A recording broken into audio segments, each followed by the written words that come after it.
ایک رات مصر کے بادشاہ فرعون نے ایک خواب دیکھا کہ شام کی طرف سے ایک آگ آئی اور اس آگ نے تمام قبطیوں کے گھروں کو جلا ڈالا جبکہ بنی اسرائیل محفوظ رہے۔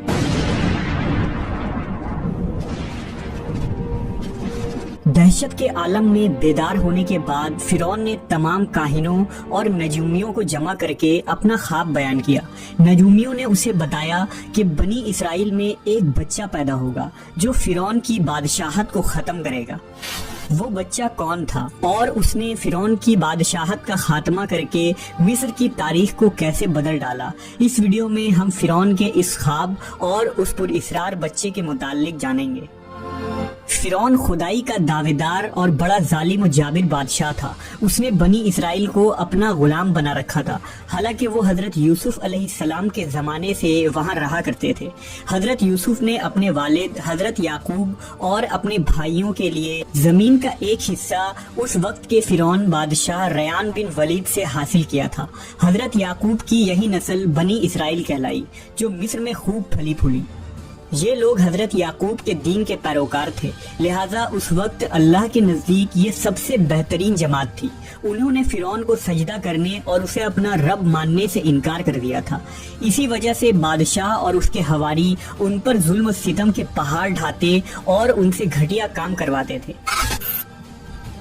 فرعون نے جب اپنا خواب کاہنوں اور نجومیوں کو بتایا تو انہوں نے اس کی تعبیر یہ بتائی کہ بنی اسرائیل میں ایک بچہ پیدا ہوگا اور اس کے ہاتھوں اہل مصر کی ہلاکت ہوگی۔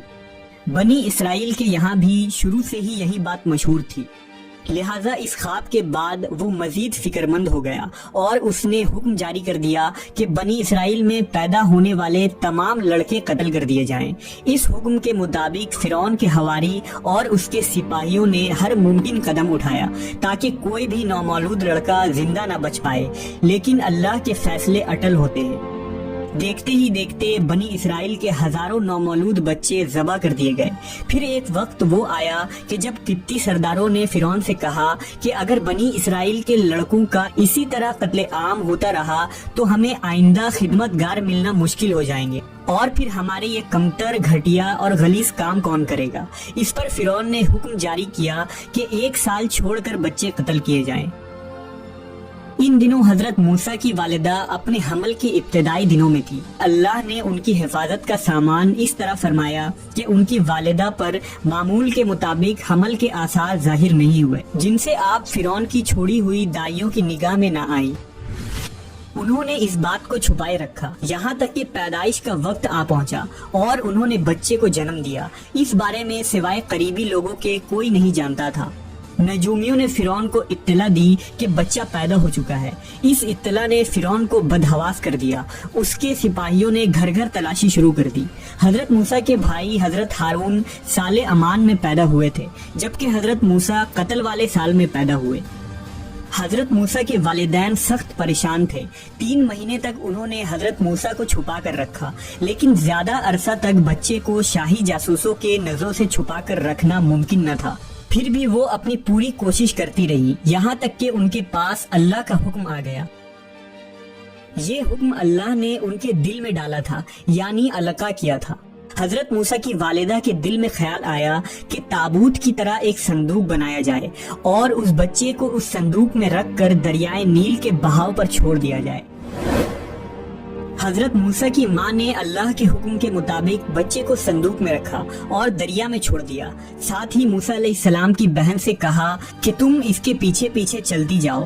لہٰذا وہ دریائے نیل کے موجوں میں چلے اور ان کی بہن کنارے کنارے چلی، اپنے بھائی کی نگرانی کرتی جا رہی تھی کہ دریا میں ڈالنے کے بعد وہ کہاں جاتے ہیں۔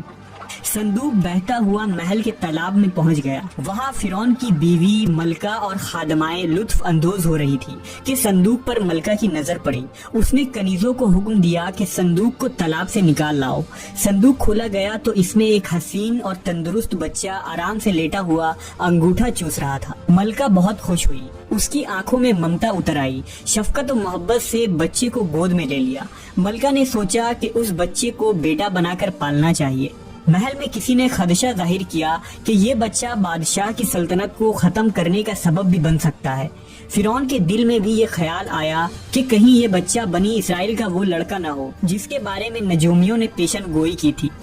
لیکن فرعون کی بیوی نے کہا یہ بھی تو ہو سکتا ہے کہ یہ بچہ ہماری آنکھوں کی ٹھنڈک بنے یا ہم اس کو اپنا بیٹا بنا لیں۔